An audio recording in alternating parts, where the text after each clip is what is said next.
हे महान सर्वशक्तिमान परमेश्वर, तू अद्भुत युक्ति करने वाला पराक्रमी परमेश्वर है और अपने बच्चों के लिए अद्भुत युक्तियां निकालता है, अद्भुत मार्ग निकालता है, क्योंकि तेरा नाम ही अद्भुत है। पिता प्रभु यीशु मसीह के नाम से हम धन्यवाद करते हैं। ये सारी स्तुति, आराधना, धन्यवाद और जय के गीत हम आपके नाम के प्रति समर्पित करते हैं। हमारी बेटों को स्वीकार कर, जो होठों का फल है यही हम तुझे चढ़ा सकते हैं। प्रभु हमारे इन बेटों को स्वीकार कर और इनकी सुगंध तेरे नत्थों के अंदर एक हवा के समान हो पिता, और तू प्रसन्न होकर पिता आज स्वर्ग से तेरी आशीषों की बारिश को आज कलीसिया के ऊपर उंडेले, हर भाई बहन बच्चे के ऊपर उंडेल कर हर एक को तू आशीषित करे, ताकि हर एक के जिनमें शांति हो, आनंद हो और तेरी महिमा के लिए तेरी आत्मा का बल हो। पिता धन्यवाद इन अद्भुत गवाहियों के लिए। हम सारी महिमा सिर्फ तुझे देते हैं। किसी ने प्रार्थना की वो कोई मायना नहीं, लेकिन तूने कृपा करके उपाय किए प्रभु, इसलिए सारा आदर हम तुझे देते हैं। और आज के दशमांश अर्पण और उठाने के बेटों के लिए तेरे दिल से धन्यवाद करते हैं जो भवन में आए हैं। प्रभु तेरे बच्चों ने पूर्ण विश्वास के साथ प्रेम और भक्ति और निष्ठा का परिवार देते हुए प्रभु तेरे आगे भेंटें रखी। इन बेटों को स्वीकार कर, इन्हें पवित्र ठहरा, इन्हें ग्रहण कर, और यीशु मसीह के नाम से जिन्होंने जो कुछ भी दिया प्रभु हम दुआ करते हैं उन्हें बीजों की नाई तेरे राज्य में ले, उनकी बराबर कर, ताकि 1000 गुना उनके जिनमें बराबर आए, महिमा के धन के अनुसार उनके जीवन के अंदर आशीषें आए, और पिता प्रभु यीशु मसीह के नाम से तेरे द्वारा महान और अद्भुत प्रतिफल मिलने पाए। पवित्र पिता हम सब बातों के लिए तेरा धन्यवाद करते हैं। कमी घटी, कर्ज मर्ज, ब्याज पट्टी, कमजोरियां, बीमारियां, आदतें, जहां धन, स्वास्थ्य, जीवन, शांति हर ले जाते हैं शैतान के द्वारा, वही सारी बातें हमारे जीवनों से दूर होने पाए। छोटी छोटी लोमड़ियां भी दाग की बारियों से दूर हो, हर तरह की चोरी चकारी जो हो रही है प्रभु घर परिवार के अंदर, कार्य व्यापार के अंदर, वो भी सब दूर हो। और यीशु मसीह के नाम से तेरी महिमा के लिए तेरे लोगों के कार्य व्यापार को भी आशीष कर, उनके खत्तों को भरपूर कर, उनके हाथ के कार्यों को और बरकत देकर आशीष कर, ताकि तेरी महिमा और तेरे दास के ऊपर भी तेरी आत्मा का अद्भुत मसा होने दे। बोलने वाला कोई मनुष्य नहीं, लेकिन तेरी आत्मा तेरे दास के मुख से हमसे बातें करे, और तेरी महिमा के लिए हम सब अनुग्रह, शांति और प्रसन्नता, आनंद का आभास पाए। सारी महिमा प्रभु यीशु मसीह के नाम से आमीन। एक जोरदार ताली परमेश्वर के नाम की महिमा के लिए देंगे और भाई कुमार तोलानी का परमेश्वर की वेदी पर स्वागत करते हैं।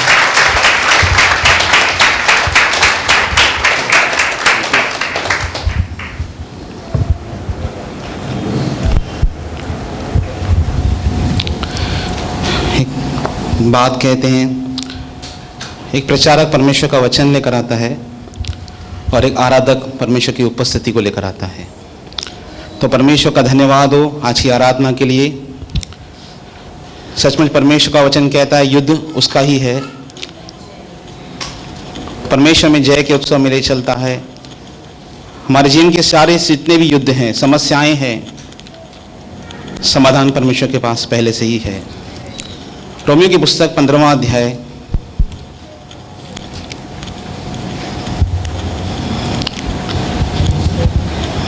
इसलिए हम आपको इनकरेज करते हैं कि आप स्तुति आराधना के समय कलीसिया में रहिए।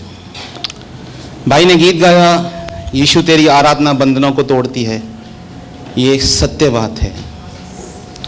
जब परमेश्वर की आराधना होती है सारे बंधन टूटते हैं, सारा भय जाता है, परमेश्वर की ओर से प्रोत्साहन मिलता है, प्रभु की आत्मा छूती है लोगों को, लोग चंगे होते हैं आराधना के मध्य के अंदर ही। और परमेश्वर के लोग परमेश्वर का वचन प्राप्त करते हैं परमेश्वर की जब आराधना होती है। हम देखते हैं बाइबल के पूरे इतिहास में जब भी परमेश्वर को सच्चे मन से पुकारा गया, प्रभु उनके मध्य में आया और अद्भुत काम उनके मध्य में परमेश्वर ने किए। पौलुस कहता है 15वां अध्याय उसके 4थे वचन में, जितनी बातें पहले से लिखी गई हैं वे हमारी ही शिक्षा के लिए लिखी गई है। वे किसकी शिक्षा के लिए लिखी गई हैं? हमारी शिक्षा के लिए लिखी गई हैं कि हम धीरज और पवित्र शास्त्र की शांति के द्वारा आशा रखें। हम धीरज और पवित्र शास्त्र के प्रोत्साहन द्वारा आशा परमेश्वर पर रखें। ये पवित्र शास्त्र पढ़ना हमको प्रोत्साहन देता है, हमें आशा देता है कि अगर मैं पूर्व काल में, परमेश्वर कहता है मैं ऐसा काम कर चुका हूं, तो मैं तुम्हारे जीवन में भी ऐसा काम कर सकता हूं। और जब भी आप प्रभु के भवन में आए तो पूरी एक्सपेक्टेशन के साथ आए कि प्रभु मेरे जीवन में जरूर काम करेगा। और प्रभु जितने उसके पास आते हैं, जैसा इब्रानियों की पुस्तक उसके 11वें अध्याय उसके 6वें वचन में लिखा है, परमेश्वर के निकट आने वाले को यह विश्वास करना चाहिए कि वह है और वह अपने खोजने वालों को प्रतिफल देता है। यह बात सत्य है, जो भी उसको खोजते हैं वो जीवन को प्राप्त करते हैं। इसलिए आमोस कहता है, आओ हम प्रभु को ढूंढे, वरना यहोवा का ज्ञान ढूंढे, क्योंकि परमेश्वर ने कहा, मैंने तुमसे व्यर्थ नहीं कहा कि मुझे ढूंढो, क्योंकि परमेश्वर को ढूंढने से हम जीवन को पाते हैं। हम देखते हैं एक परमेश्वर के व्यक्ति के जीवन में कैसे प्रभु कार्य करता है। दूसरा इतिहास 20 अध्याय, असंख्य बार हमने इस पर वचन सुने होंगे, हमने इसके ऊपर परमेश्वर के द्वारा वचन सुना होगा, प्रभु के दासों के द्वारा। पर परमेश्वर का वचन कहता है, परमेश्वर का वचन पानी है। आप कोको कोला पीकर थक सकते हैं, आप मिरिंडा पीकर थक सकते हैं, पर पानी से कोई नहीं थकता। पानी जब भी पियोगे आपको लगेगा यार ये एकदम नया है। परमेश्वर का वचन ऐसा ही है। आप संसार की चीजों से बोर हो सकते हैं, पर कभी भी परमेश्वर के वचन से बोर नहीं हो सकते। पहला दूसरा इतिहास 20 अध्याय 1 से लेके पढ़ेंगे हम 12वां वचन तक। इसके बाद मोआबियों और अमोनियों ने और उनके साथ कई मुनियों ने युद्ध करने के लिए यहोशापात पर चढ़ाई की।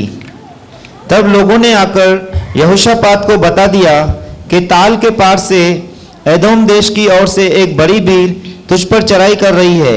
एक परमेश्वर का दास है यहोशापात, खराई से चलने वाला परमेश्वर का जन है, और उसको पता चलता है, वो राजा है, कि तेरे ऊपर 4 लोग अटैक करने वाले हैं, 4 नेशन एक साथ तुझ पर अटैक करने वाले हैं। उसको ये पता चलता है। हाँ, और देख वह हसासोन तामार तक, जो एनगदी भी कहलाता है, पहुंच गई है। तेरे नजदीक वो समस्या आ चुकी है। तब यहोशापात डर गया। तब यहोशापात डर गया। एक स्वाभाविक बात है, जब किसी के पास ये न्यूज आए कि आपकी लाइफ में एक बड़ी समस्या आ चुकी है, आपकी लाइफ में एक बड़ी समस्या कल आने वाली है, यह स्वाभाविक है, वो व्यक्ति डर जाएगा। यहोशापात भी डर गया। हम सबको डर लग सकता है कभी कभी परिस्थितियों के अंदर आकर। जब मसीह मुसाफिर अपनी यात्रा को पूरा करता है और अपने जीवन के पड़ाव के अंत तक पहुंचता है, तो एवेंजलिस्ट को, सुसमाचार प्रचारक को कहता है, और सुसमाचार प्रचारक कहता है, इस पार तू जाएगा, उसके बाद तू हमेशा के लिए प्रभु के पास चला जाएगा। उसने कहा, मैं मरने से डरता हूं। उसने कहा, कोई बात नहीं, स्वाभाविक है, डर लगता है, पर तू पूरी आयु इसी आशा से जिया है कि तू एक दिन प्रभु के पास जाएगा। और वो मसीह मुसाफिर उस पार जाकर परमेश्वर से मिलता है। वो डर गया। परिस्थितियां डराती हैं, घबराती हैं। यहोशापात भी डर गया। पर डर लगे तो क्या करें? और जब भी डर लगे क्या करें? बाइबल कहती है, मैं यहोवा के पास गया, उसने मुझे भय मुक्त किया। जब भी आपको डर लगता है, परमेश्वर के पास आए, प्रभु के भवन में आए, उससे प्रार्थना करें, उसके गीत गाएं, उसकी महिमा करें। भजनकार 56 उसके 8 में कहता है, जब भी मुझे डर लगेगा प्रभु, मैं तुझ पे भरोसा करूंगा कि तू मेरे साथ है। परमेश्वर, इस समस्या से मैं बाहर जरूर निकलूंगा क्योंकि आप मेरे साथ हैं। यहोशापात डर गया और यहोवा की खोज में लग गया। सबसे सही काम उसने किया, वो प्रभु की खोज में लग गया, प्रभु की सहायता पाने के लिए खोज में लग गया। और पूरे यहूदा में उपवास का प्रचार करवाया। पूरे यहूदा में उसने उपवास का प्रचार किया। यह बहुत ही महत्वपूर्ण है मसीह जीवन में, उपवास करना, जो भी कर सकते हैं। सो यहूदी यहोवा से सहायता मांगने के लिए इकट्ठे हुए। इन्होंने किस लिए उपवास किया? प्रभु से सहायता पाने के लिए उपवास किया। वे परमेश्वर से सहायता मांगने के लिए इकट्ठा हुए। वरन वे यहूदा के सब नगरों से यहोवा से भेंट करने को आए। सब लोग प्रभु के भवन में आए, सब लोग प्रभु के मंदिर में आने लगे। हाँ, तब यहोशापात यहोवा के भवन में नए आंगन के सामने यहूदियों और यरूशलेम की मंडली में खड़ा होकर। तब यहोशापात प्रभु के भवन में नए आंगनों के सामने यहूदियों और यरूशलेम की मंडली में खड़ा होकर, जब भी समस्या आती है, कलीसिया से भागिए मत, कलीसिया में आइए, क्योंकि समाधान परमेश्वर को कलीसिया के अंदर देगा। अगर इस संसार में कोई अच्छी जगह है जहां पे समय बिताया जा सकता है, तो वो प्रभु का भवन है और कोई नहीं है। इस संसार में अगर कोई ऐसी जगह है जहां पर सबसे खूबसूरत जगह है, वो परमेश्वर का भवन है और वो कुछ नहीं हो सकता और कुछ। आप संसार में घूम आइए, किसी बड़े मुल्क से होकर आइए, आपको वो आनंद चला जाएगा, पर जो आनंद परमेश्वर की संगति में, प्रभु के वचन से, प्रभु की आराधना के द्वारा आपको मिलेगा, वो आपको आनंद कहीं भी नहीं मिल सकता। वे परमेश्वर के भवन में आए सहायता पाने के लिए, इसलिए जब समस्या आए तो समस्या में आप परमेश्वर को ढूंढिए, प्रभु के भवन में आइए। और मैं सच कहता हूं, जब भी आप प्रभु के पास एक आस लेकर आते हैं, किसी को अपनी समस्या मत बताइए, परमेश्वर आपकी समस्या का समाधान उस भवन में आपको करके दिखाएगा। आपको ऐसा वचन, ऐसे विश्वास से भरेगा कि आप उसके द्वारा परमेश्वर के कार्य को जरूर अपने जीवन में देखेंगे। वो परमेश्वर के भवन में आए, परमेश्वर की संगति में आए। महत्वपूर्ण है संगति में आना, संगति को अवॉइड मत कीजिए। प्रचार कौन करता है, पूछिए मत कौन प्रचार करता है। प्रभु के भवन में आइए। मैं एक दिन, जब मैं पहली कलीसिया में जाता था, मुझे न्यूज़ मिली कि आज कलीसिया में पैशन ऑफ क्राइस्ट दिखाएंगे। मैंने कहा मैं 3 बार ये देख चुका हूँ, अब मेरे अंदर क्षमता नहीं इसमें देखने की कि मैं कलीसिया में जाऊँ और पैशन ऑफ क्राइस्ट देखूँ। मैं अंदर से कुड़कुड़ा रहा था, मैं नहीं जाऊँगा कलीसिया। पर जैसे ही मैं अपने घर की ओर जा रहा था, और कलीसिया का भवन मेरे घर के बाजू में ही था, और जैसे ही मैं अमन टाकीस पर पहुंचा, मेरे हृदय में वचन आया, 1000 दिन बाहर रहने से एक दिन प्रभु की देवड़ी भी खड़ा रहना अच्छा। और उस वचन को पाकर मैं परमेश्वर के भवन में गया और उस वॉलंटियर से कहा, जो मंगलवार को वॉलंटियरिंग करता था बाहर, मैंने कहा तू जाके अंदर देख, मैं यहां पे खड़ा रहूंगा। परमेश्वर के भवन में आइए, कुछ भी हो परमेश्वर के भवन में आइए, क्योंकि प्रभु के भवन में जब प्रभु के लोग इकट्ठा होते हैं तब प्रभु मध्य में आता है। पहला कुरिन्थियों 5वें अध्याय में लिखा है, पौलुस कहता है, जब परमेश्वर की सामर्थ, जब तुम इकट्ठे होते हो, तुम्हारे मध्य में होती है। परमेश्वर भवन में रहता है, इसलिए जरूर आए। किसी व्यक्ति के लिए मत आए, कौन प्रचार कर रहा है उसके लिए मत आए, इसलिए आए कि यीशु मसीह यहां पर है। आपको सेवकाई नहीं मिलती, हम रोड जाते हैं। मुझे कलीसिया में मौका नहीं मिलता, मैं भवन में नहीं आऊंगा। मुझे स्तुति आराधना में मौका नहीं मिलता, मुझे ये नहीं मिलता। ये कंप्लेंट्स करना बंद कर दीजिए। हम कलीसिया में केवल सेवा करने के लिए और प्रचार करने के लिए नहीं आते हैं। हम कलीसिया में यीशु मसीह से मुलाकात करने के लिए आते हैं, उससे महिमा करने आते हैं, उसको धन्यवाद करने आते हैं कि तूने जो कार्य मेरे जीवन में किए, मैं परमेश्वर तुझे धन्यवाद करने के लिए आऊंगा। यहां पर वे आंगन में इकट्ठा हो गए, यह कहने लगा, ये प्रार्थना करने लगा कि हे हमारे पितरों के परमेश्वर यहोवा, क्या तू स्वर्ग में परमेश्वर नहीं है? और क्या तू जाति जाति के सब राज्यों के ऊपर प्रभुता नहीं करता? देखिए प्रार्थना कैसे कर रहे हैं। क्या तू परमेश्वर नहीं है? तू ही तो सारी सृष्टि पे परमेश्वर है। परमेश्वर के लोगों की आप प्रार्थना पढ़िए।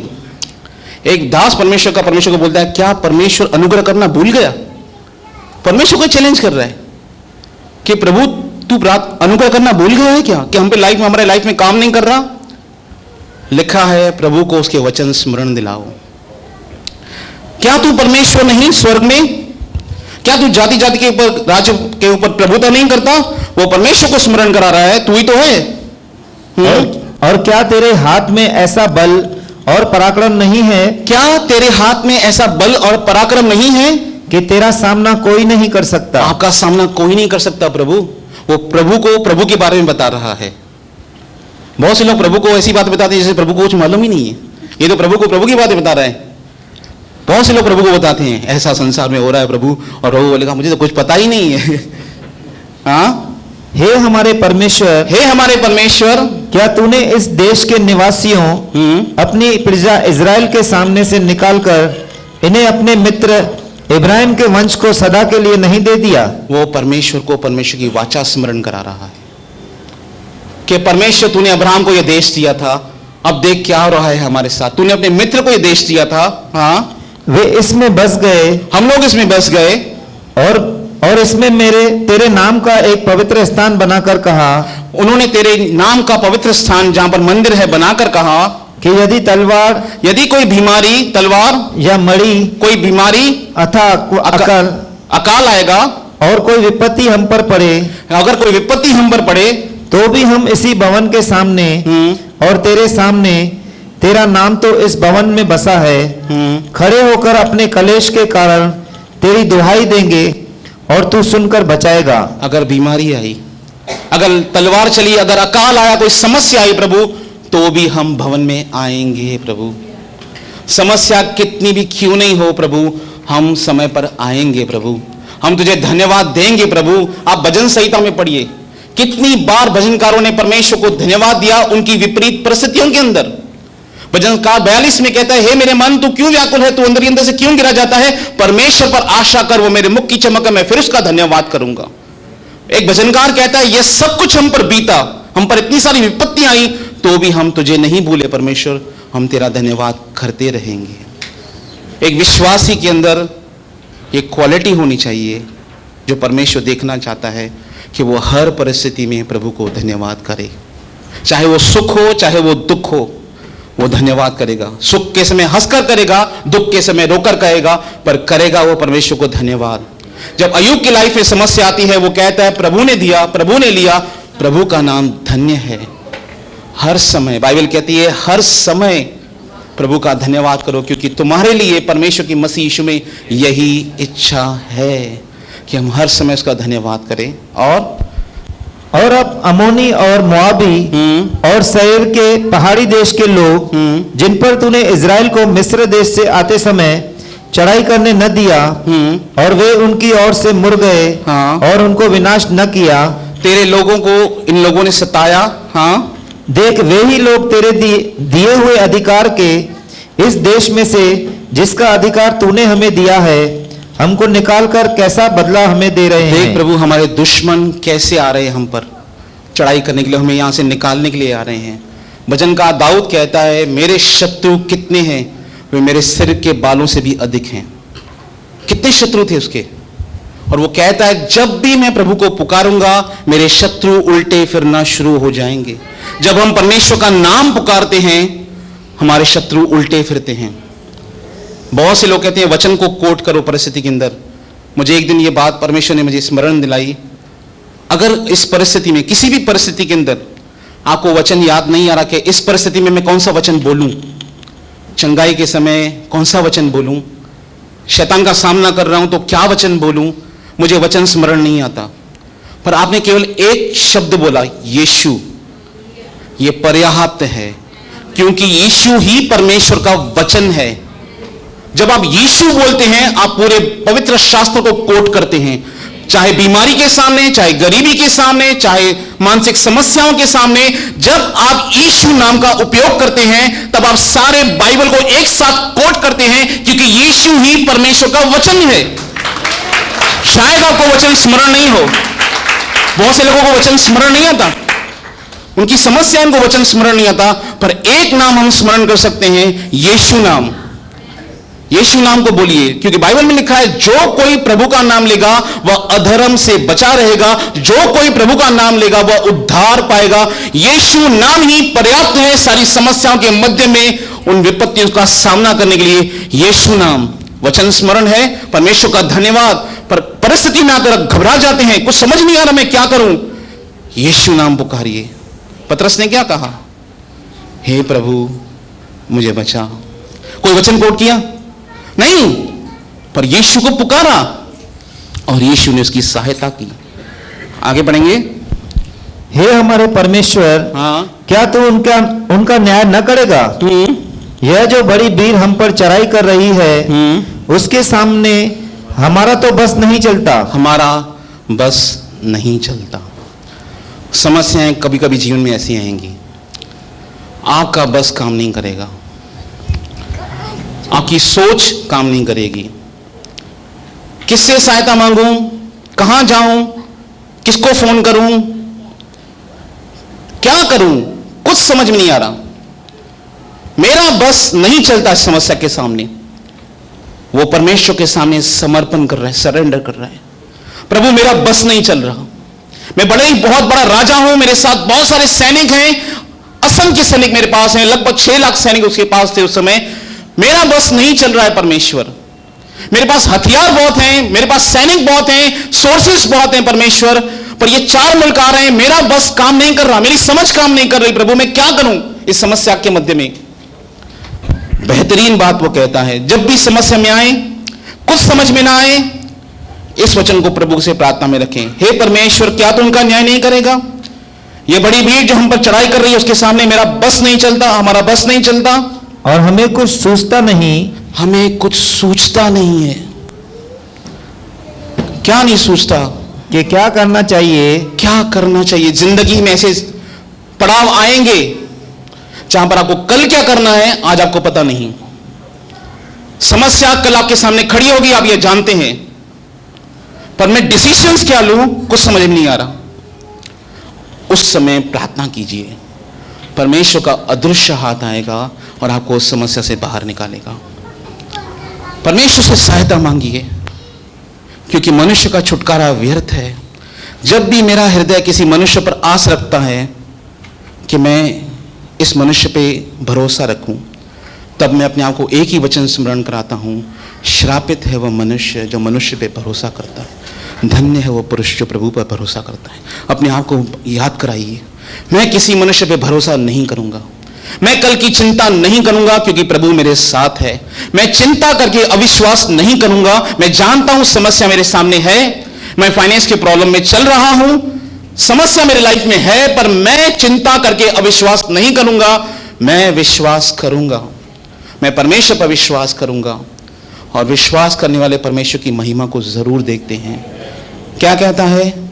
हमें कुछ सूझता नहीं परमेश्वर में क्या करना चाहिए, परंतु हमारी आंखें तेरी ओर लगी है। हमारी आंखें तेरी ओर लगी हैं। भजनकार दाऊद कहता है, जैसे दास की आंखें उसके स्वामियों की लगी और लगी रहती हैं, वैसे ही प्रभु मेरी आंखें तेरी ओर लगी हैं। प्रभु पर अपनी आंखें लगाए रहें, ये महत्वपूर्ण है। हमारी आंखें तेरी ओर हैं। इब्रानी का लेखक कहता है, आओ उद्धारकर्ता यीशु की ओर ताकते रहें, यीशु को देखिए अपने हृदय के अंदर। हो सकता है घबरा जाएं, हो सकता है व्याकुल हो जाएं, आप गिर जाएं, परंतु प्रभु का वचन कहता है धर्मी 7 बार करेगा, प्रभु उसको 7 बार उठाएगा। प्रभु मुझे कुछ समझ नहीं आ रहा, पर मेरी आंखें तेरी ओर लगी हैं। तब क्या होता है? 13वें वचन से पढ़ेंगे। और सब यहूदी अपने अपने बाल बच्चों, स्त्रियों और पुत्रों समेत यहोवा के सम्मुख खड़े रहे। वे लोग प्रभु के सामने खड़े रहे। तब आसाप के वंश में से, तब परमेश्वर ने आसाप के वंश में से एक व्यक्ति को चुना, यहजीएल नाम एक लेवी जो जकड़ाया का पुत्र और बनाया का पोता और मतनाया के पुत्र यएल का परपोता था। उसमें मंडली के बीच यहोवा का आत्मा समाया। तब प्रभु का आत्मा उस ब्रदर पर आया और वह कहने लगा, तब वह कहने लगा। अब ये प्रचार करना शुरू कर रहा है। पहले प्रार्थना हुई और परमेश्वर का वचन आ रहा है। क्या आ रहा है? परमेश्वर का वचन जो हमारे पास स्तुति आराधना के समय में आया, हे सब यहूदियों, हे सब यहूदियों। परमेश्वर हमसे कहता है, हे मेरी कलीसिया के लोगों, हे सब यहूदियों, हे यरूशलेम के रहने वालों। क्योंकि पौलुस कहता है यहूदी वह नहीं जो शरीर का यहूदी है, यहूदी वह है जो मन और हृदय का है। खतना वह नहीं जो शरीर का होता है, खतना वह है जो हृदय और मन का होता है। ऐसों की प्रशंसा परमेश्वर के द्वारा होती है। हे यहूदियों, हे यरूशलेम के रहने वालों, हे यरूशलेम के रहने वालों, हे कलीसिया में बसने वालों, हे राजा यहोशापात, हे राजा यहोशापात, तुम सब ध्यान दो, तुम सब ध्यान दो। हाँ, यहोवा तुमसे यूं कहता है, प्रभु हमसे यूं कहता है, तुम इस बड़ी भीड़ से मत डरो, तुम समस्या से मत डरो और तुम्हारा मन कच्चा न हो। बार बार परमेश्वर का वचन कलीसिया के पास आता है, विश्वासियों के पास आता है, मत डर, मैं तेरे साथ हूं। क्या कहता है परमेश्वर? यशायाह की पुस्तक उसके 41 उसके 14वें वचन के अंदर पढ़िए। इस वचन को यहां पर रख के हम यशायाह 41 और 14 वचन पढ़ेंगे। हे कीड़े सरीखे याकूब, परमेश्वर कहता है, हे कीड़े सरीखे याकूब, हे इज़राइल के मनुष्यों, हे इज़राइल के मनुष्यों, मत डरो, मत डरो। उस परिस्थिति के अंदर आपको यह परमेश्वर का वचन मिले पर्याप्त है। आपकी परेशानी के मध्य में आपको एक वचन मिले, यह पर्याप्त है, मत डरो। यहोवा की यह वाणी है, प्रभु की यह वाणी है, मैं तेरी सहायता करूंगा, मैं तुम सबकी सहायता करूंगा। इज़राइल का पवित्र तेरा छुड़ाने वाला है। इज़राइल का पवित्र तेरा छुड़ाने वाला कहता है, मैं तुम्हारी सहायता करूंगा। और हमारी सहायता कहां से आती है? हमारी सहायता प्रभु के द्वारा आती है। हालेलुया। फिर से आएंगे, तुम मत डरो क्योंकि युद्ध तुम्हारा नहीं, युद्ध तुम्हारा नहीं है। क्या कहता है परमेश्वर? तुम्हारा मन कच्चा ना हो। अपने मन को मजबूत करो, तुम्हारा मन कच्चा ना हो, क्योंकि युद्ध तुम्हारा नहीं है, समस्या तुम्हारी नहीं है, परमेश्वर का है। युद्ध परमेश्वर का है। जब इजरायली लोग मिस्र से डरकर उस समुद्र के तट पर आए, तब उन्होंने देखा तो मिस्र का राजा उनको मारने आ रहा है। उनके साथ 600 रथ थे और फिरौन की सेना सबसे मजबूत सेना समझी जाती थी उस समय। और जब उन्होंने इसको देखा वो घबरा गए और प्रभु की दुहाई देने लगे, और मूसा भी प्रभु की दुहाई देने लगा। तब प्रभु ने कहा, तुम मेरी दुहाई क्यों दे रहे हो? मैं मिस्र के राजा को उभारूंगा, वो तुम्हारा पीछा करेगा और तुम समुद्र से होकर गुजरोगे और मैं मिस्र की सारी सेना को समुद्र में मार डालूंगा। और परमेश्वर ने किया और प्रभु का वचन मूसा के द्वारा यही आया, मत डरो। आज खड़े खड़े वह उद्धार का कार्य देखो जो प्रभु तुम्हारे लिए करेगा, क्योंकि जिन मिस्रियों को तुम देखते हो उनको फिर कभी नहीं देखोगे। यशायाह की पुस्तक में एक वचन लिखा है, तू अपने शत्रु को ढूंढने पर भी नहीं पाएगा। परमेश्वर आपके जीवन में ऐसा कार्य कर सकता है और करेगा कि आप अपनी समस्या को ढूंढोगे कि कहां थी मेरी समस्या। आप ढूंढने पर भी अपनी समस्या को नहीं पाएंगे, क्योंकि प्रभु उस समस्या को आपकी लाइफ से दूर कर देगा। विश्वास करें, घबराए नहीं, व्याकुल मत हो सकता है हम व्याकुल हो जाएं, पर उस समय भी अपने आप से बातें करें, अपने आप को इनकरेज करें। जैसे दाऊद ने अपने आप को इनकरेज किया जब उसके ऊपर सारी सेना ने अटैक किया, और बाइबल बताती है उसके बच्चों को, उसकी स्त्रियों को सब लोग लेकर चले गए। और बाइबल बताती है उसके सारे लोगों को वो लोग लेके गए, उनके लोगों की पत्नियों को लेकर गए, और सब लोग दाऊद को मारने के लिए तैयार थे। दाऊद की सेना दाऊद को मारने के लिए तैयार थी, क्योंकि उनके पर अटैक हुआ था। और बाइबल बताती है दाऊद इतना रोया कि उसके बाद उसको शक्ति नहीं थी रोने की। दाऊद इतना रोया परमेश्वर की उपस्थिति में, उसके पास शक्ति नहीं थी अब रोऊं। तब बाइबल में एक वचन लिखा है, तब दाऊद ने अपने आप को प्रोत्साहित किया और प्रभु से पूछा, प्रभु क्या मैं उसका पीछा करूं? क्या मैं अपने बच्चों को बचाने जाऊं? क्या तू उसको मेरे हाथ में कर देगा? प्रभु कहता है, मैं उसको तेरे हाथ में कर दूंगा। और दाऊद परमेश्वर का वचन पाकर वहां पे जय पाता है। वो रोता है और रोते रोते भी अपने आप को प्रोत्साहित करता है, नहीं प्रभु मेरे मुख की चमक है, मैं फिर उसका धन्यवाद करूंगा।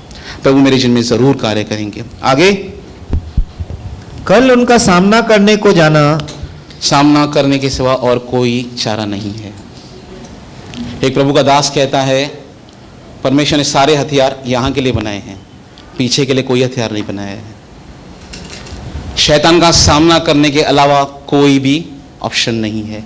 इसलिए परमेश्वर का वचन हमें बार बार कहता है कि परमेश्वर के अधीन हो जाओ और शैतान का सामना करो, वो भागेगा। हो सकता है आप घबरा जाएं, व्याकुल हो जाएं, पर परमेश्वर का वचन हमेशा यही याद आएगा, तुम उसका सामना करो। और शैतान का सामना करना है तो एक बात में बहुत ही महत्वपूर्ण है, जैसा पतरस कहता है, पहला पतरस उसके 5वें अध्याय में, विश्वास में दृढ़ होकर उसका सामना करो। एक विश्वासी को केवल विश्वासी नहीं, परंतु विश्वास में दृढ़ बनना है।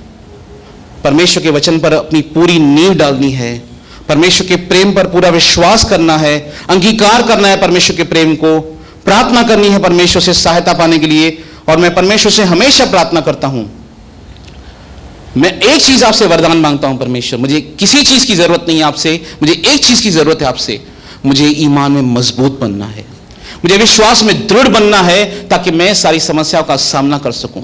आप पर विश्वास करना चाहता हूं और ईमान में मजबूत बनना चाहता हूं, क्योंकि उर्दू की पुस्तक में लिखा है, ईमान में मजबूत होकर इब्लीस का सामना करें। ईमान में मजबूत हो जाइए। और परमेश्वर का वचन कहता है, विश्वास सुनने से और सुनना प्रभु के वचन से ही होता है। वचन पर मन लगाएं, उनका सामना करने को जाना। देखो वे शीश की चढ़ाई पर चढ़े आते हैं, हाँ, और यरवेल नाम जंगल के सामने नाले के सिरे पर तुम्हें मिलेंगे। हाँ, इस लड़ाई में तुम्हें लड़ना न होगा, इस लड़ाई में तुम्हें लड़ना नहीं होगा। बेहतरीन बात। हाँ, हे यहूदा और हे यरूशलेम, हे यरूशलेम, ठहरे रहना, खड़े हो जाओ उनके सामने और खड़े रहकर यहोवा की ओर से अपना बचाव देखना। अपने परमेश्वर का बचाव अपनी जिंदगी में देखना, पर खड़े हो जाओ परिस्थिति के सामने, घबराइए मत, वचन का इस्तेमाल कीजिए, प्रार्थना कीजिए। क्या कहता है, उनका सामना करने जाना और अपना बचाव देखना। असंख्य बार मैंने अपना बचाव देखा है परमेश्वर के द्वारा, असंख्य बार मैंने परमेश्वर के बचाव को अपनी जिंदगी में देखा है। परमेश्वर हम सबको बचाता है आगे, और पौलुस कहता है हमारी आशा है वो हमें आगे भी बचाता रहेगा कि हम उसका सुसमाचार लोगों तक पहुंचाएं। आगे, मत डरो और तुम्हारा मन कच्चा न हो। तुम्हारा मन कच्चा न हो, कल उनका सामना करने को चलना और यहोवा तुम्हारे साथ रहेगा। प्रभु तुम्हारे साथ रहेगा। अब हम पढ़ेंगे 20 से लेके पढ़ेंगे। बिहान को वे सुबह उठकर तकोआ के जंगल की ओर निकल गए। वे चले गए अपने सब दुश्मनों का सामना करने के लिए। और चलते समय यहोशापात ने खड़े होकर अपने लोगों से कहा, वो लीडर है उस ग्रुप का, हे यहूदियों, हे यरूशलेम के निवासियों, मेरी सुनो, अपने परमेश्वर यहोवा पर विश्वास रखो। ध्यान देखो वो क्या कर रहा है, अपने परमेश्वर यहोवा पर विश्वास रखो, तब तुम स्थिर होगे।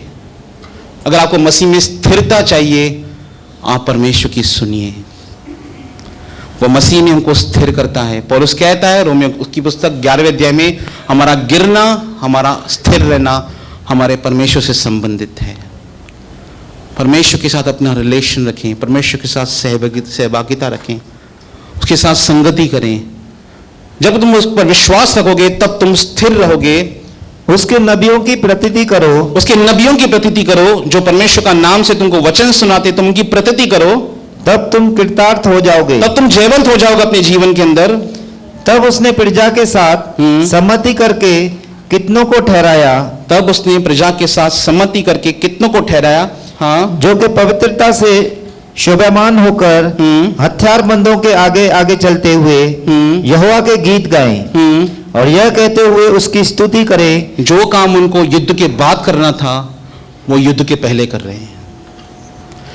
जो उत्सव उनको जय के मिलने के बाद करना था वो पहले ही कर रहे हैं। ये उनका फेथ था परमेश्वर पर। वे परमेश्वर की क्या करने लगे? स्तुति करने लगे, रोने लगे, धन्यवाद करने लगे, महिमा करने लगे परमेश्वर की, परमेश्वर के नाम को पुकारने लगे, क्योंकि वो जानते थे जो प्रभु ने कहा है वो होकर रहेगा। आगे वे गीत गाने लगे, ऊंचे स्वर से प्रभु की स्तुति करने लगे कि यहोवा का धन्यवाद करो, प्रभु का धन्यवाद करो, हाँ, क्योंकि उसकी करुणा सदा की है। उसकी करुणा सदा की है। वे लोग कहां थे? क्या कर रहे थे? स्तुति आराधना कर रहे थे। हम आपको क्या इनकरेज करते हैं? प्रभु के भवन में आइए, 7 बजे आइए। अगर आपके पास समय है आप 7 बजे आइए। आपके पास समय नहीं होगा, शायद आप कहेंगे मैं बहुत बिजी हूं। दाऊद जब परमेश्वर के लिए वेदी चढ़ाता है, वेदी पे बलिदान करता है, तब यबूसी ओरनान से वो खलिहान खरीदता है और यबूसी ओरनान को कहता है मुझे ये खेत चाहिए। यबूसी ओरनान कहता है तू राजा है, तू ले सकता है। उसने कहा मैं ऐसी कोई चीज अपने प्रभु को नहीं चढ़ाऊंगा जिसका मुझे मूल्य चुकाना नहीं पड़े। आपके परमेश्वर के भवन में आने के लिए आपको शायद मूल्य चुकाना पड़ सकता है, शायद आपको अपना बिजनेस स्किप करना पड़ सकते हैं। हम बच्चों की ट्यूशंस पे फोकस करते हैं, हम अपने बिजनेस को फोकस करते हैं, पर जो समय प्रभु का है वो प्रभु को दीजिए। जब हम परमेश्वर को पहला स्थान देते हैं, बाकी सब नीचे क्रमानुसार होती जाती हैं। प्रभु को पहला स्थान दीजिए, प्रभु को धन्यवाद करना मत छोड़िए, प्रभु के भवन में आते रहिए, प्रभु के नाम की महिमा करते रहिए, आप प्रभु के कार्य को जरूर देखोगे। वे धन्यवाद करने लगे प्रभु के भवन में और प्रभु की संगति में। जिस समय वे गाकर स्तुति करने लगे, ध्यान से सुनिए, जिस समय, किस समय? जिस समय वो परमेश्वर की स्तुति करने लगे, उसी समय यहोवा ने, उसी समय आप यहां पर गीत गाएंगे, काम बार अपने आप होंगे। यहां पर आप परमेश्वर की महिमा करेंगे, कार्य अपने आप बाहर होंगे। परमेश्वर आपके लिए तैयारी करेगा। एक बार मैं जॉयस मेयर को सुन रहा था, उन्होंने कहा अगर आपकी लाइफ में कोई समस्या और आपको कुछ समझ नहीं आ रहा है, तो वो कहती थी पर्दे के पीछे काम चालू है। मुझे नहीं दिखाई दे रहा है पर पर्दे के पीछे काम चालू है। यहां पर आइए, आपका काम स्तुति करना है, उसका काम आपका कार्य करना है। सफलता कहीं से नहीं आती, सफलता कहीं से नहीं आती। न तेजी अमेरिका से आती है, न सेंसेक्स से आती है। तेजी बाइबल कहती है यहोवा की ओर से आती है। सारे संसार में मंदी आएगी पर यहोवा के लोग हरे भरे रहेंगे, यह प्रभु का वचन कहता है। हमारी तरक्की किसी इकोनॉमिक्स से नहीं आती। कोई फाइनेंस मिनिस्टर आपकी इकोनॉमी को डिसाइड नहीं कर सकता। अगर आपने ये डिसीजन लिया मैं प्रभु पर भरोसा करूंगा और अपनी कमी घटी हो या कुछ भी हो, मैं प्रभु के भवन में पहली उपज लेकर आऊंगा, ये हो नहीं सकता कि प्रभु का वचन टल जाए। ये हो नहीं सकता कि प्रभु अपने लोगों को छूचे हाथ छोड़े। परमेश्वर अपने लोगों की लाइफ में जरूर काम करेगा। इसलिए फाइनेंस को मत देखिए, लोगों की इकोनॉमिक्स को, सेंसेक्स को मत देखिए कि सेंसेक्स नीचे गया, सोना ऊपर गया, अब ऐसा होने वाला है। ये देखोगे तो कुछ नहीं कर पाओगे बिजनेस के अंदर। लिखा है जो वायु को देख नहीं पाएगा वो बीज नहीं बोने पाएगा। हमारी इकोनॉमिक्स स्वर्ग से आती है, हमारी उन्नति स्वर्ग से आती है। इसलिए प्रभु पर भरोसा करें। मैं एक वचन हमेशा कन्फेस करता हूं जब भी समस्या का सामना करता हूं, स्वर्ग का परमेश्वर मेरा काम सफल करेगा, जो नहम्याह कहता है, और मैं उसका दास हियाव बांधकर काम करूंगा। हियाव बांधकर काम करेंगे, डर आएगा पर हियाव बांधकर काम करेंगे, प्रभु सफलता देगा। जिस समय वे गाकर स्तुति करने लगे, उसी समय यहोवा ने, उसी समय प्रभु ने अमोनियों, हाँ, मोआबियों, हाँ, और सैर के पहाड़ी देश के लोगों पर जो यहूदा के विरुद्ध आ रहे थे, घातकों को बैठा दिया, हाँ, और वे मारे गए। वे सब मारे गए। बाइबल में लिखा है तेरे शत्रु से मैं स्वयं लड़ूंगा। यह बात परमेश्वर अच्छी तरह जानता है। As a human terms, as a human terms परमेश्वर जानता है हम शैतान का सामना नहीं कर सकते। एज अ ह्यूमन टर्म्स परमेश्वर हमारे साथ है, वो हमारे अंदर है, महिमा की आशा है, इसीलिए वो हमारे अंदर आकर रहता है। वो हमारा बचाव करता है। जैसे यशायाह 51 के अंदर 16वें वचन लिखा है, मैंने तुझको अपने हाथ की आड़ में छुपा कर रखा है। शायद आपको दिखाई नहीं देता वो आड़, पर यहोवा की हाथ की आड़ हमको बचाए हुए है। हम नहीं देख सकते कि हमारे घर के चारों ओर कौन सा बाड़ा बंधा है, पर शैतान जानता है कि हमारे घर के चारों ओर बाड़ा बंधा हुआ है। ये खुद कहता है वो शैतान परमेश्वर से, तूने अय्यूब के घर के चारों ओर बाड़ा बांधा है। हम नहीं देख सकते, पर हम परमेश्वर के वचन से देखते हैं कि प्रभु हमारे साथ है, वो हमारी रक्षा करता है। असंख्य असंख्य दुर्घटनाओं से हम बचे हुए हैं जिनको हमने आज तक देखा नहीं, पर प्रभु ने हमको उससे बचाया है। कभी कभी सामने आई समस्या, मैं बहुत बार ट्रैवलिंग करते हुए दुर्घटनाओं से बचा हूं। ऐसी दुर्घटनाओं से बचा हूं शायद जीवित रहना पॉसिबल नहीं होता, अगर एक्सीडेंट हो सकता तो शायद हॉस्पिटल में होता, पर किसने बचाया? परमेश्वर से। एक बार मैं ट्रेन से गिर चुका हूं, जब मैं नया नया विश्वासी बना था। मैं ट्रेन से गिर चुका हूं, खड़की स्टेशन पूना की ओर से आ रहा था और टीसी ने मुझे नीचे उतार दिया, और मैं जैसे ही दूसरे डब्बे में जा रहा था ट्रेन स्टार्ट हो गई, मेरा पैर फिसल गया और मेरा पैर नीचे चला गया। मेरी जान तक मेरी पैर है ना ट्रेन के अंदर चली गई थी और मेरा दिमाग काम नहीं कर रहा था। उस समय एक व्यक्ति था मेरे साथ था, उसने कैसे मुझे बाहर निकाला मुझे कुछ भी समझ नहीं आया, पर जिस समय मैं गिरा मुझे इतना याद है मैंने यीशु को पुकारा था। यह बात है 2004 की। चेन्नई एक्सप्रेस को 11:30 बजे पूना से निकलती है और टीसी ने मुझे खड़की स्टेशन पे उतार दिया। सचमुच वो धक्कादायक परिस्थिति मेरे लिए, क्योंकि आधे घंटे तक मुझे समझ ही नहीं आ रहा था मेरे साथ हुआ क्या है। ये असंख्य बार परमेश्वर हमको बचाता है, अदृश्य शत्रुओं से बचाता है। हालेलुया। 23, क्योंकि अमोनियों और मोआबियों ने शहर के पहाड़ी देश के निवासियों डराने और सत्यानाश करने के लिए उन पर चढ़ाई की, और जब वे शहर के पहाड़ी देश के निवासियों का अंत कर चुके, तब उन सबों ने एक दूसरे के नाश करने में हाथ लगाया। उनके शत्रु आपस में ही लड़ मरे। किस समय? किस समय? जब वो स्तुति कर रहे थे, स्तुति कर रहे थे, आराधना करते। एक प्रभु का दास था और वो कहीं ट्रैवलिंग कर रहा था, कार में जा रहा था, और कंटिन्यू उसके माइंड में शैतान बॉम्बार्डिंग कर रहा था नेगेटिव थॉट्स की। वो समझ नहीं पा रहा मैं क्या करूं। तो प्रभु की आत्मा ने उसको गाइड किया, तू अन्य भाषा में बातें कर, और वो अन्य भाषा में प्रार्थना करने लगा। और जैसे ही वो अन्य भाषा में बातें करने लगा, उसके माइंड से पूरा शैतान का फोर्स निकल गया। जब भी हम प्रभु को पुकारते हैं, जब भी हम प्रभु के नाम की महिमा करते हैं, शत्रु उल्टे फिरेंगे, परिस्थितियां उल्टी फिरना शुरू हो जाएंगी। ये मेरे अपने जीवन में देखा है। जिस बैकग्राउंड से मैं आता हूं, जिस परिस्थिति से मैं आया हूं, जहां पर मेरा फ्लैट बैंक में गिरवी था, जज ने ये डिसीजन दे दिया था, कोर्ट अपनी बैंक अपनी कार्रवाई कर सकता है, आपको खुली छूट है। 13A 13B, अगर आप टेक्निकल बात को जानते हैं, ये सिंबलिक पोजीशन और फिजिकल पोजीशन का नोटिस आता है कि जब किसी के घर पे चिपकाया जाता है। मेरे घर के बाहर बैंक वालों ने symbolic A 13A and 13B का नोटिस चिपका के गए थे मेरे घर के बाहर। यानी बैंक और मेरे बीच में केवल एक पड़ाव था। अगर बैंक पुलिस के पास जाती और मुझे वहां से निकालती तो मैं कुछ भी नहीं कर सकता था टेक्निकली, पर उस समय भी एक रिकवरी ऑफिसर ने मुझे एक ऑफर दिया और परमेश्वर ने वहां से मार्ग निकाला। लगभग डिसीजन ऐसा हो चुका था कि मेरे हाथ से मेरा फ्लैट गया। यह बात है 2016 की, 2015 की। DRT court, direct recovery tribunal court है फोर्ट के अंदर, जहां पर केवल बैंक के मैटर्स चलते हैं। और मैं वहां पर खड़े होकर जब कोर्ट ने मेरे खिलाफ डिसीजन दिया, मैं वहां पे खड़ा था। मैंने उस समय भी प्रभु को धन्यवाद किया।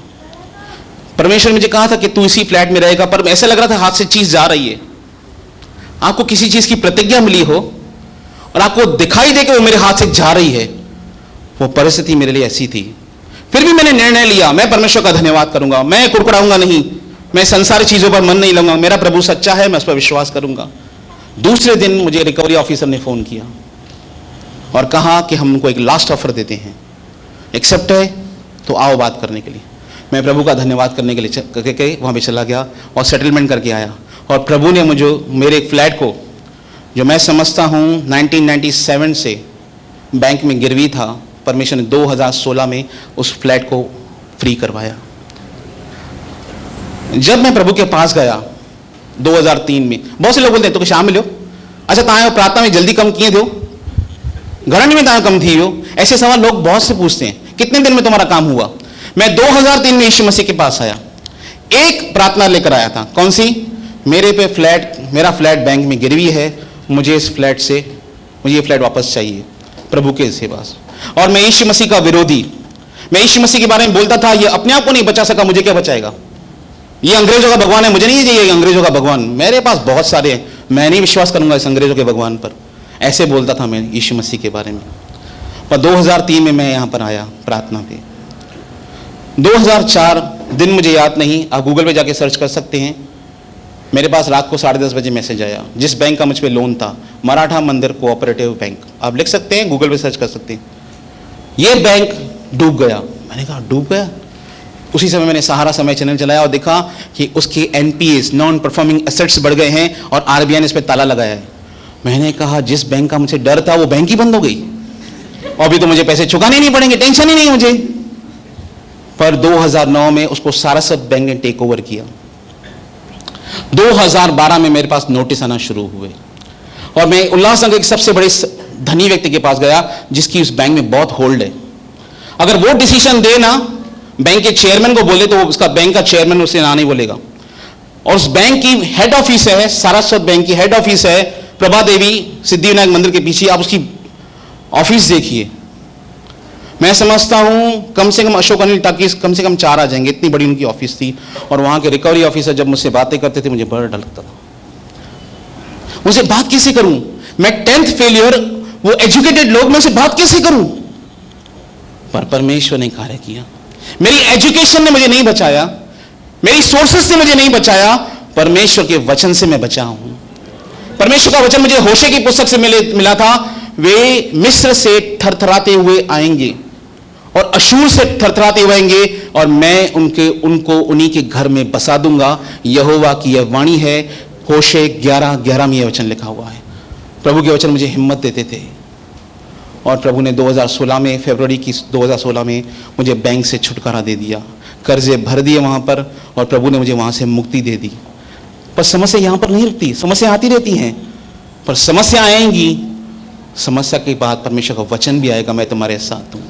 मैं पहले भी तुम्हारे साथ था, मैं आज भी तुम्हारे साथ हूं, मैं कल भी तुम्हारे साथ हूं। जैसे भाई ने कहा, वो आज भी मेरे साथ है, मेरा कल उसके हाथ में है, मेरा आने वाला कल उसके साथ है, मेरा अनंत जीवन उसके साथ है। परमेश्वर आपको आज से नहीं जानता। मैं 1982 में बॉर्न हुआ हूं, परमेश्वर मुझे आज से नहीं जानता। इफिसियों की पुस्तक उसके 1 अध्याय उसके 30 वचन लिखा है, उसने हमें जगत की उत्पत्ति से पहले चुन लिया। मैं परमेश्वर को धन्यवाद कर रहा था उस दिन कि मैं मसीह में हूं, इसके लिए मैं यीशु के अंदर हूं, मैं इसलिए परमेश्वर का धन्यवाद कर रहा था। और मैं प्रभु को यह बात बोल रहा था, जिस दिन, मैं नहीं जानता वो कौन सा दिन था, जिस दिन पहली बार आपके मन में मैं आया था कुमार, मैं उस पल के लिए आपको धन्यवाद करता हूं कि आपने उस समय मुझे चुना था। परमेश्वर के विचार में आप अनादिकाल से अनंत काल तक से हैं।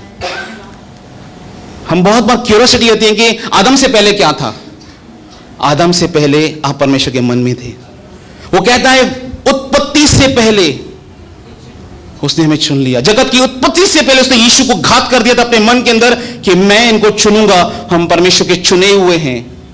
और प्रभु का वचन कहता है परमेश्वर के चुने हुए पर कौन दोष लगाएगा। परमेश्वर ही है जो धर्मी ठहराता है, फिर कौन दंड की आज्ञा देगा। हमको कौन दंड की आज्ञा देगा। हमारा धर्मी ठहराने वाला हमारा परमेश्वर है। कर्मों से नहीं, परंतु यीशु पर विश्वास करने से हम परमेश्वर के धर्मी ठहरे हैं। यहोवा का धन्यवाद करो। वो जिस समय वो महिमा कर रहे थे 24, सो जब यहूदियों ने जंगल की चौकी पर पहुंचकर उस भीड़ की ओर दृष्टि की, जब उन्होंने दृष्टि की तो क्या देखा। तब क्या देखा क्या देखा कि वे भूमि पर पड़ी हुई लोथ है। उनके सारे शत्रु खत्म हो चुके थे। आगे और कोई नहीं बचा। कोई नहीं बचा। तब गिन के यहोशा रखिए आपकी समस्याओं को। मैंने अपने कर्जदारों की लिस्ट बनाई थी एक बार। घर जाइए, अपनी समस्याओं को लिखिए, प्रार्थना करना शुरू कीजिए। धीरे धीरे समस्याएं खत्म होती जाएंगी। लिखिए समस्याओं को, नाम लिखिए उसका, आपके कर्जदारों का नाम लिखिए और उस पर परमेश्वर का वचन लिखिए और प्रार्थना कीजिए। एक समय आएगा वो सारे इस पे क्रॉस होगा एक दिन। आगे, तब यहोशापात और उसकी प्रजा लूट लेने को गए और लोथों के बीच बहुत सी संपत्ति और मन भावने गहने मिले और उन्होंने इतने गहने उतार लिए उन्होंने इतनी लूट लूटी कि उनको न ले जा सके। उनको नहीं ले जा सके। प्रभु ने उनको वहां पर जयवंत किया। दाऊद जब गोलायत के सामने आता है तो एक ही बात कहता है, तू मेरे सामने भाला लेकर आया है, तू मेरे सामने ढाल लेकर आया है, पर मैं प्रभु का नाम लेकर तेरे सामने आया हूं। परिस्थिति का सामना कीजिए प्रभु यीशु मसीह के नाम से। बाइबल में लिखा है नीति वचन उसके 18 उसके 10 में, प्रभु का नाम दृढ़ कोट है, धर्मी इसमें भागकर हर एक विपत्ति से बचता है। और दाऊद भजन संहिता में कहता है, तू विपत्ति के दिन मुझे अपने तंबू में छुपा देगा। प्रभु आपको विपत्ति के दिन छुपाएगा और आपको विपत्ति से जरूर निकालेगा। भजन संहिता उसके 34 उसके 17वें वचन में लिखा है, धर्मी पर बहुत सारी विपत्तियां पड़ती तो हैं, पर प्रभु उनको सब समस्याओं से बाहर निकालता है। हमारी आशा परमेश्वर पर है, हमारा टैलेंट पर, अपने टैलेंट पर नहीं। मैं बहुत सारी प्रार्थना करता हूं, उस पर मेरा भरोसा नहीं। पॉल कहता है, we have no confidence in our flesh. मेरे बाइबल नॉलेज पे मुझे भरोसा नहीं, मेरे प्रार्थना जीवन पर मुझे भरोसा नहीं। मेरा भरोसा मेरे परमेश्वर पर है जो मुझे समस्याओं से बाहर निकालता है। युद्ध हमारा नहीं है, समस्या हमारी नहीं है, कर्ज हमारा नहीं है, बीमारी हमारी नहीं है। प्रभु उसे जरूर दूर करेगा हमारे जीवन से। उस पर आशा रखें, विश्वास करें, प्रार्थना करें, उसका धन्यवाद करना नहीं छोड़ें। हमारे जीवन में जरूर काम करेगा। आमीन। प्रभु आपको आशीष करें।